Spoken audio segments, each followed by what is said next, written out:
ఈ రోజు Hyderabad central university lands గురించి సుప్రీంకోర్టు ఒక తీర్పునిచ్చింది. అక్కడ జరుగుతున్నటువంటి కార్యక్రమాలు ఏవైనా ఉన్నా కానీ మరీ ముఖ్యంగా చెట్లను నరికివేయడము, అక్కడ ఉన్నటువంటి జంతురాశులన్నింటినీ కూడా మరి పుట్టకు చెట్టుకు చెదిరేలా వాటిని భయపెట్టడం లాంటి కార్యక్రమాలు ఏమైనా ఉంటే బుల్డోజర్లు తీసుకుపోయి మనం చేస్తా ఉంటే ఇప్పటికే తక్షణమే ఆపేయండి అని చెప్పారు. రేవంత్ రెడ్డికి కొంచెమైనా కానీ సిగ్గు శరము లజ్జ ఏమైనా మిగిలి ఉంటే ఆపేయాలి. ఎందుకంటే నిన్నటికి నిన్న హైకోర్టు చెప్పినా కూడా వినకుండా ఇంకా కార్యక్రమాలు జరిగినాయి, ప్రజలంతా చూసారు. సుప్రీంకోర్టు చెప్పినా కూడా నువ్వు ఆపకపోతే బిడ్డ నీ తోలు తీస్తారు సుప్రీంకోర్టు. ఏమంటావు నువ్వు అసెంబ్లీలో? ఒళ్ళు బలిసి కొవ్వెక్కి మదం ఎక్కి ఏమంటావు నువ్వు?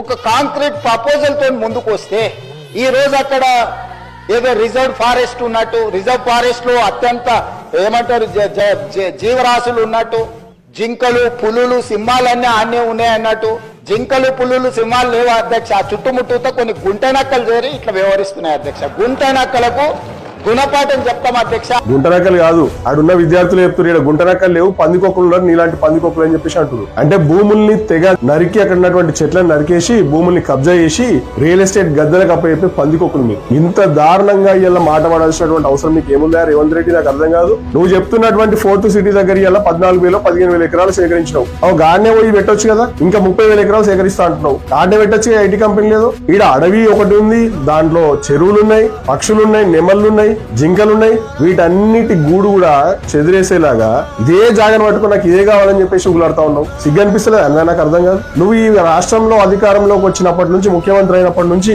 ప్రతి ఒక్క వర్గ ప్రజలు, ముసలి ముతక పడుసు పిల్లలు, స్కూల్కి వెళ్లే పిల్లలు, యూనివర్సిటీ పిల్లలు, నిరుద్యోగులు, రైతులు, మహిళలు ప్రతి ఒక్కరు బండబుద్ధులు ఇస్తున్నారు నేను. అయినా నీ బుద్ధి మారదు. అదే లేఖితనం, అదే చిల్లర మాటలు. అసెంబ్లీలో పోయి కూడా నా ప్రత్యర్థులు ఎవరన్నా నా గురించి మాట్లాడితే బట్టలు కూడా తీసి కొట్టిపిస్తా అంటావు. అది నీ బలుపుకు తార్కాణం. పబ్లిక్ అర్థమైపోయింది.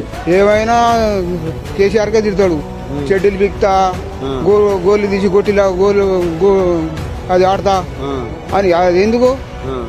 ఆయన చేసే పని చక్కగా చేస్తే మంచిది జనానికి. ఏది చక్కగా లేదు. నీ బలుపు, నీ మదము, నీకున్నటువంటి దూల ఏదైతుందో అవన్నీ కూడా ఖచ్చితంగా ప్రజలు దించుతారు నాయన.